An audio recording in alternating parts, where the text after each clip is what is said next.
কম কথা বলা মানুষ কেমন হয়?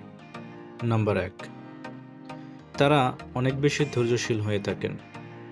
আরেকজনের কথা তারা মনোযোগ দিয়ে শোনেন। সেই সাথে ভেবেচিন্তে কথার উত্তর দেন। নাম্বার ২, যারা কম কথা বলেন তাদের সৎ হওয়ার সম্ভাবনা অনেক বেশি। এই ধরনের মানুষগুলি অন্যজনকে বিরক্ত করতে পছন্দ করেন না কিংবা কষ্ট দেন না। নাম্বার ৩, কম কথা বলা এবং চুপচাপ স্বভাবের মানুষগুলি সাধারণত একা থাকতে পছন্দ করেন। তারা একা থাকেন যেন তারা নিজেদের কাজের প্রতি বেশি ফোকাস করতে পারেন।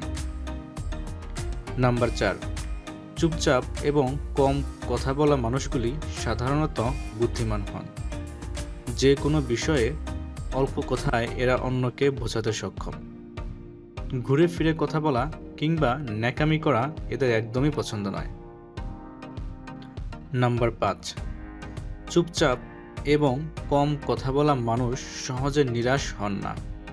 এমনকি কোনো কাজেই মাঝপথে হাল ছেড়ে চলে যান না। ধৈর্য এবং মানসিক ইচ্ছাশক্তি নিয়ে পুরো কাজটি সম্পন্ন করার চেষ্টা করেন।